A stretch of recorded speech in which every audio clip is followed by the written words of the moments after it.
gambling. Imagine this. You're sitting in the stands at a USC versus UCLA college football game. You put down $100 on UCLA winning. The competition is intense. You thought you played your cards right because they won the last game. But within the last second, USC has just made that winning touchdown, putting them in the lead. So UCLA has just lost, and now you're down $100. Was it really worth it? Hi, my name's Olivia. I'm Ethan. And welcome to Educashional, a podcast for college students by college students about the basics of finance and how to survive in a world where money controls our lives. Today's episode is Gambling, Addictive Like Chips. What we're discussing today is the epidemic of the college student gambling addiction scene. As college students, this matters to us because from what we have seen, most college students struggle financially. And when gambling comes around as an option to defeat this money crisis, they take it. However, gambling leads to many negative consequences that might be unknown to the common college student. Yeah, we wanted to know more about this topic personally because we acknowledge that many college students face financial pressures and at times can lead to emotional imbalances, which overall shows to be negative on one's well-being. Specifically, what we wanted to discover is the negative consequences that stem from gambling, such as the health effects and personal stories on the topic. To find out more, we looked at various sources, interviewed an expert within the realm of science, and even reached out to various college students here at PCC, all of which discuss various views on gambling addiction as a whole. Our objective with today's episode is to determine how we can get a grasp on this issue to help those that might have fallen to this financial trap. So now to really dive in, we wanted to reiterate the overall question and topic we were trying to tackle. How has the epidemic of the college student gambling addiction scene affected those around us? We have expert Professor Bahada here with more insight on this topic. So gambling is an addictive behavior. So it would be similar to anything else like drugs or chocolate. It affects the same kind of areas of the brain. And since the adolescent brain is still developing, they don't have necessarily the filters to kind of regulate, to self-regulate. They're engaging in this behavior despite knowing that they're ruining their relationships, their work life, and so forth. So there is this concept in learning theory, it basically says that we do things when we are reinforced for them. But if the reinforcement doesn't happen continuously, if it happens on a variable schedule, so some of your responses are reinforced and then others are not, then that learning becomes very hard to eradicate. It's very hard to get rid of because you're constantly waiting. You don't quite know. You're constantly on edge. Anticipation. It might be. Yes. I see. Yes. So that's why it's kind of interesting and sad. Thank you for your input. I'm sure a lot of listeners out there were unaware of this. Yes, thank you for that. I know that when I did talk to the professor, we spoke about the effect that this has on adolescents. She provided a blanket statement, which in a way said that it all comes down to the heart of the problem, addiction. Much like with drugs and alcohol, addiction is something that is very dangerous for many. So with that in mind, we can relate it to why students could be falling into this participation within these games of chance. It's interesting, but I would say it's also sad because addiction is so dangerous and ultimately stems from an intense internal desire that can't be controlled. Yes, I relate to that in a way because I myself am a compulsive gambler and it is hard to control that desire to not gamble. I see. What exactly does it mean to be a compulsive gambler, Ethan? And how did you start gambling? Well, to answer your first question, a compulsive gambler is someone who is unable to resist his or her urges to further gamble, where throughout the day they are in constant wanting of more and more gambling. I started gambling at a younger age through the internet, and because the internet is so anonymous, so easily accessible, I was able to bypass restrictions, and that's how I started my gambling career. Wow, that's very interesting. Thank you for sharing that personal story. Of course, it's been a struggle to overcome this addiction of mine, but I'm slowly getting there. That's great. And actually on that note, I heard you mention internet gambling, and I've actually discovered that the internet is, interestingly enough, considered one of the most dangerous forms of gambling because of its accessibility and 24-hour availability. With that in mind, I thought it was incredibly interesting and quite clear reason as to why this epidemic is becoming as popular as it is. Yeah, that makes sense. And recently I was able to interview someone who has been negatively affected by the likes of gambling to get a better understanding of the consequences that can arise from such activity. His name is Nathan Toe, and he is here to share his experience with gambling.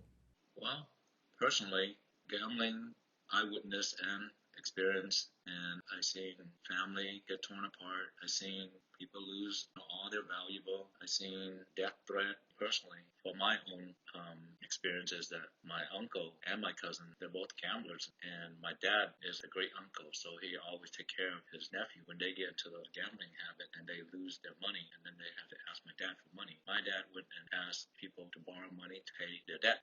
And then in the end, they ran off and they never paid my dad back. My dad didn't work, so at that time I was going through a hard time. And so I sold my house and I used that money and I pay off my dad's debt. That's $100,000, okay? I don't make that kind of money. So I use that $100,000 to pay off my dad's debts. So that's the consequences and stuff. Thank you for sharing that with us. We understand that gambling in such a manner is common and comes with many negative consequences. With that in mind, Nathan, why do you think young adults gamble so much? Well, I think the adolescent, they have a tendency to think that, they can make a quick money, easy money, or trying to double up or trying to get ahead by, having a small sum of money in their pocket. And they think that if they can just double it or triple it or something like that, it's easy money. And then that's where I think the gambling habits start to kick in and then become an addiction. That's interesting to hear, because in our research and other various interviews, I found in many of the articles that discuss this epidemic proved the reasons for gambling were financially motivated, which in a way is unfortunate to hear. I only say this because money is such a primary stressor among college students. I mean, we have to consider food, tuition, and in some cases our rent. Wouldn't you agree, Ethan? Yes, definitely. Well, thank you again for these personal insights into the world of gambling, Nathan. But before you go, I have one more question. What are some ways to fix or avoid this problem of gambling addiction?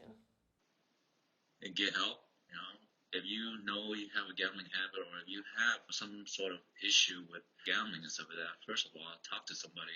Talk to somebody who you trust and have them give you some sort of advice, or if not, seek some counseling through online, research and stuff like that, and look for help, because you cannot get out of it yourself. Just like drug addict, gambling is just as bad, except both can kill you.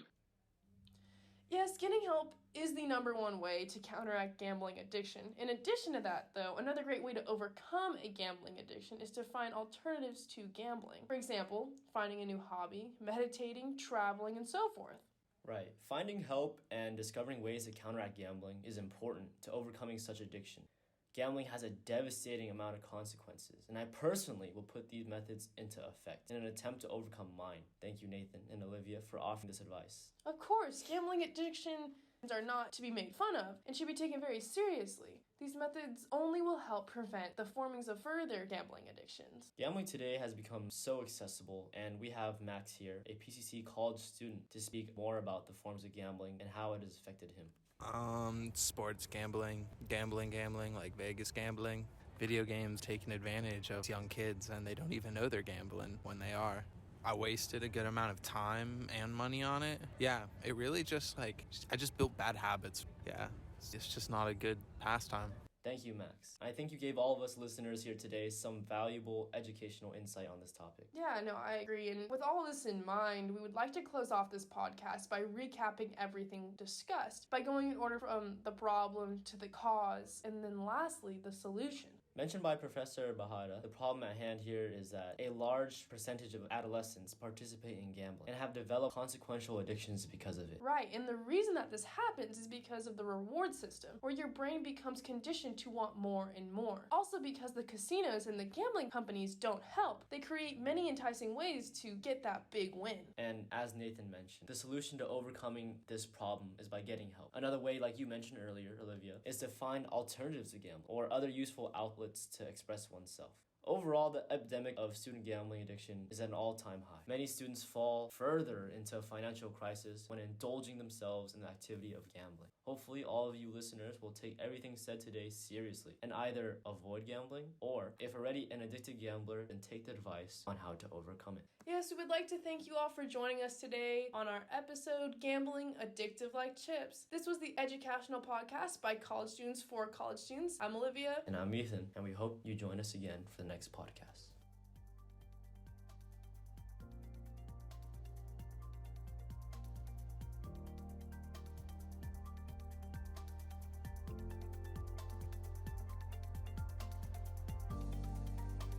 you please state your first and last name and whether you give consent to allowing my partner and I to use your statements within this podcast? Sure. My name is Baki Pada, and yes, you can have my consent.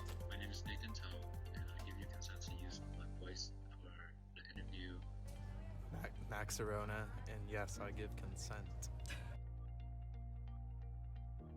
You're never going to win. The house always wins.